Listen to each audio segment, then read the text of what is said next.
Então vamos aqui para as 10 etapas de uma forma bem resumida.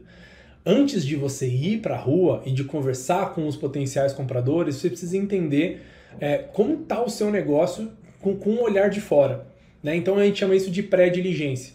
Vamos olhar como se a empresa estivesse levantando capital, quais são os pontos positivos, negativos, a visão, se todos os números estão aqui em ordem, e vamos olhar para a estratégia e os caminhos da empresa. A gente chama isso de pré-diligência.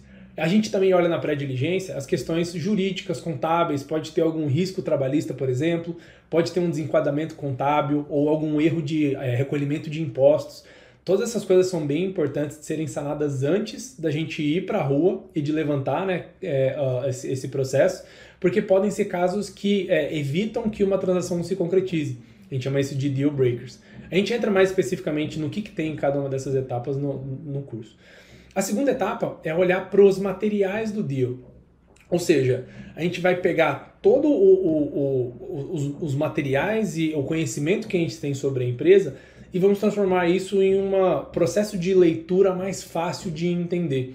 Muitas vezes o empreendedor ele conhece a empresa por dentro como ninguém, mas ele tem muita dificuldade de repassar essa informação para fora.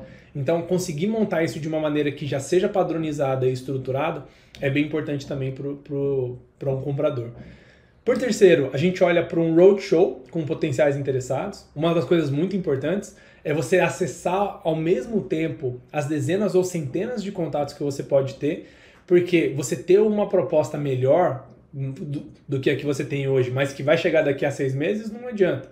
A gente quer que todos os potenciais compradores se apresentem ao mesmo tempo para a gente poder montar um processo competitivo. Isso melhora o valor do deal para todo mundo.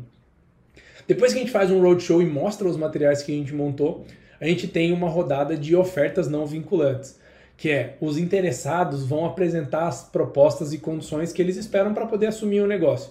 E aí a gente coloca uma estrelinha aqui porque é um milestone no processo. É quando a gente passa uma etapa aqui de que agora, né, o processo ficou sério e a gente está encaminhando para uma definição.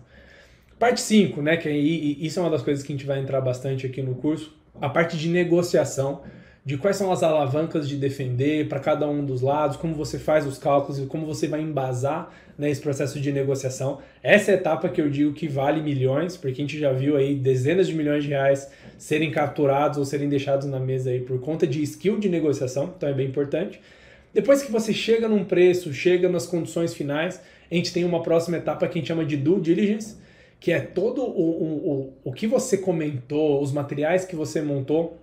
O comprador ele traz um terceiro para garantir que aquilo lá tudo é verdade, que os dados estão corretos. Né? Então é um processo de auditoria, basicamente. Né? E se inclusive a empresa for auditada, isso agiliza muito o processo. É um processo de auditoria que ajuda a empresa a passar por tudo isso. E a gente chega ali nas ofertas finais, né, de acordo com algumas mudanças na diligência, se tiver algum risco trabalhista, se tiver alguma coisa que foi identificada, isso pode ajustar um pouquinho, né, a oferta e os termos.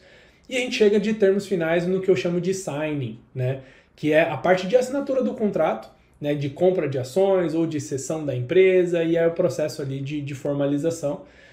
Depois, quando a maioria das vezes, e é uma das coisas que a gente vai entrar no curso também, o signing ele tem um bloco chamado condições precedentes, que fala, olha, o acordo é esse desde que sejam confirmadas as seguintes condições. Aí tem uma série de condições ali que podem estar escritas.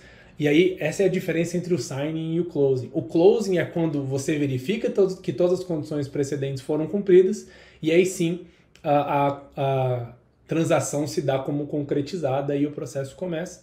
E tem o último que também é bem importante, que a gente comenta um pouco depois, que é a integração.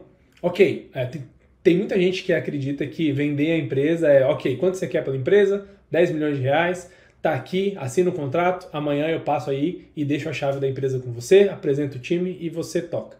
A maioria das vezes tem um processo bem longo de integração para poder fazer aquela proposta de valor se integrar bem com a estrutura do comprador. E nem sempre isso é fácil, é uma das principais fontes, né, de conflito e alguns motivos que algumas transações não dão mais certo. O processo de integração é onde a gente vai entender se aquele valor, aquela sinergia que a gente imaginava de vender mais para os mesmos clientes, ou vender para clientes diferentes, ou colocar um produto novo para dentro, ou trazer mais skills ali de execução, se tudo isso vai se concretizar de verdade. né? E aí eu acho que tem uma parte importante ali no pós-deal, que a gente chama, que é de fazer tudo isso funcionar. Inclusive, boa parte do processo, né, do pagamento está vinculado ao sucesso dessa integração.